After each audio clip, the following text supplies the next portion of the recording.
నమస్కారం అండి. నేను doctor Shravani Pulluri, consultant gynaecologist and fertility specialist at Paramitha women and children's hospital Madinaguda. So ఇవాళ మనం డిస్కస్ చేయబోయే టాపిక్ వచ్చి బీటా హెచ్సిజీ టెస్ట్ అంటే ఏంటి, ఈ బీటా హెచ్సిజీ హార్మోన్ అనేది ఎక్కడి నుండి ప్రొడ్యూస్ అవుతుంది అండ్ మనం ఏ టెస్ట్లో డిటెక్ట్ చేయొచ్చు. సో బేసిక్గా బీటా హెచ్సిజీ హార్మోన్ అనేది మనం బేసిక్గా ప్రెగ్నెన్సీ డిటెక్ట్ చేయడానికి యూజ్ చేస్తాము. సో ఇది blood test and urine test రెండిట్లో మనం డిటెక్ట్ చేయొచ్చు. సో బ్లడ్ టెస్ట్లో ఏంటి అంటే మనం యూరిన్ కన్నా చాలా ఎర్లీగా డిటెక్ట్ చేయొచ్చు అనమాట. సో అందుకే యూజువల్గా మనము పీరియడ్ స్కిప్ అయ్యే కన్నా ముందు కూడా మనము ప్రెగ్నెన్సీ తెలుసుకోవాలనుకుంటే బ్లడ్ టెస్ట్ అనేది బెటర్ ఆప్షన్ అనమాట. సో యూజువల్గా ఇది అర్లీగా మనం ఐవీఎఫ్ చేసుకున్న వాళ్ళలో మనము అడ్వైజ్ చేస్తామన్నమాట. లైక్ ఎంబ్రియో ట్రాన్స్ఫర్ డే 3 ఎంబ్రియోని మనం ట్రాన్స్ఫర్ చేస్తే కనుక ఆ ఎంబ్రియో ట్రాన్స్ఫర్ డే నుండి 14th డే మనం ఈ బీటా హెచ్సిజీ టెస్ట్ అనేది అడ్వైజ్ చేయొచ్చు. లేదా డే 5 ఎంబ్రియో ట్రాన్స్ఫర్ చేస్తే కనుక on the day of embryo transfer 12th day beta HCG test అనేది అడ్వైజ్ చేయొచ్చు.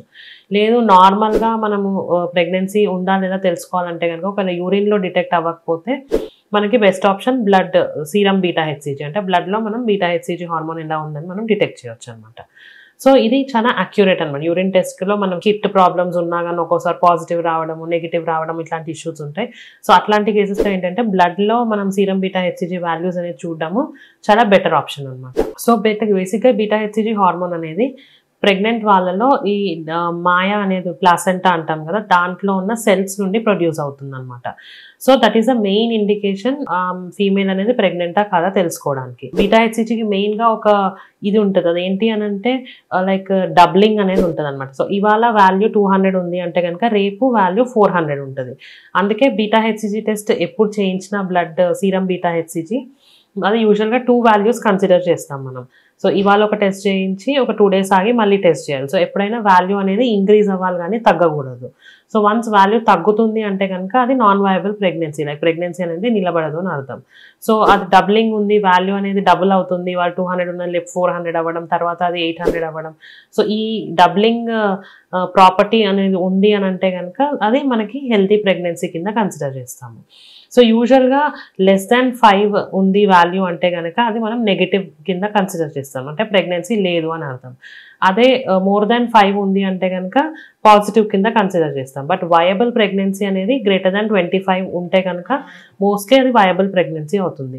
బిట్వీన్ 5 to 24 ఉంది అంటే కనుక దాన్ని బయోకెమికల్ ప్రెగ్నెన్సీ కింద కూడా కన్సిడర్ చేయడం జరుగుతుంది. అండ్ ఈ వాల్యూ అనేది మనకి గ్రేటర్ దాన్ 1000 ఉంటేనే మనకి ప్రెగ్నెన్సీ అనేది స్కాన్లో మనకి కనిపిస్తుంది అనమాట. అండ్ ఈ వాల్యూ అనేది 300, 400 అట్లా ఉంటే మనకి అప్పుడే మనకి స్కాన్లో కనిపించదు pregnancy. So minimum value beta HCG మనకి గ్రేటర్ దాన్ 1000 ఉంటేనే ఈ ప్రెగ్నెన్సీ అనేది మనకి స్కాన్లో కన్ఫర్మేషన్ చేసుకోవచ్చు. అండ్ ఒక్కోసారి ఏంటి అని అంటే ప్రెగ్నెన్సీ యూట్రస్లో మనకు కనిపించకుండా బీటా హెచ్సిజీ వాల్యూ అనేది రేస్ అవుతూ ఉంటుంది. సో అట్లాంటి కేసెస్లో మనం ఎక్టోపిక్ ప్రెగ్నెన్సీని రూల్ అవుట్ చేసుకోవాలి. సో స్కాన్కి వెళ్ళి లైక్ ప్రెగ్నెన్సీ యూట్రస్లో లేదు కాబట్టి ట్యూబ్స్లో ఏదన్నా ఉందా, వేరే ఏదన్నా సైట్లో ఉందా అని కనుక అది మనం రూల్ అవుట్ చేసుకోవాల్సి ఉంటుంది. అండ్ ఇంకోటి ఏంటి అని అంటే బీటా హెచ్సిజీ హార్మోన్ లెవెల్స్ అనేవి అబ్నార్మల్గా రేస్డ్ ఉంటాయి కొందరిలో. సో అది యూజువల్గా ఎటువంటి కండిషన్స్లో అంటే మల్టిపుల్ ప్రెగ్నెన్సీస్ లైక్ ట్విన్స్ కానీ ట్రిప్లెట్స్ కానీ ఇట్లా ఉన్న కేసెస్లో బీటా హెచ్సిజీ హార్మోన్ ఉన్నదానికన్నా మనకు డబుల్ ట్రిపుల్ ఉంటుందన్నమాట. అండ్ మనకి ప్రెగ్నెన్సీలో వామిటింగ్ వచ్చేది కూడా మెయిన్గా ఈ బీటా హెచ్సిజీ హార్మోన్ వల్లనే. మన బాడీ అనేది బీటా హెచ్సిజీ హార్మోన్కి కొత్తగా ఎక్స్పోజ్ అవ్వడం వల్ల కూడా మెయిన్గా ఈ వామిటింగ్ సెన్సేషన్ అనేది ఎక్కువగా ఉంటుంది. అండ్ ఇంకోటి ఏంటి అని అంటే ఈ ట్విన్స్లో ట్రిప్లెట్స్లో ఈ వాల్యూ అనేది ఇంకా ఎక్కువ ఉంటుంది కాబట్టి అట్లాంటి వాళ్ళలో వామిటింగ్స్ అనేవి సింగిల్ ప్రెగ్నెన్సీ కన్నా ఇంకా ఎక్కువగా అయ్యే ఛాన్సెస్ ఉంటాయి. సో అట్లాంటి కేసెస్లో మీ గైనకాలజిస్ట్ని కన్సల్ట్ చేసి ఇన్ కేస్ సివియర్ ఉంది అంటే కనుక వాళ్ళు చెప్పిన అడ్వైస్ అనేది మీరు పాటించాల్సి ఉంటుంది. అండ్ ఇంకో కొన్ని కేసెస్ లైక్ మోలార్ ప్రెగ్నెన్సీ అంటే ముత్యాల గర్భం అంటాం, అట్లాంటి కేసెస్లో కూడా బీటా హెచ్సిజీ హార్మోన్ అనేది అబ్నార్మల్గా రేస్డ్ ఉంటుంది. సో ఇలా మీకు దీని గురించి ఇంకేమైనా వివరాలు తెలుసుకోవాలన్నా కానీ feel free to visit Paramitha women and children's hospital Madinaguda. అలాగే తప్పక మా ఛానల్ని సబ్స్క్రైబ్ చేయండి, కింద ఉన్న బెల్ ఐకాన్ని ప్రెస్ చేయండి. Thank you.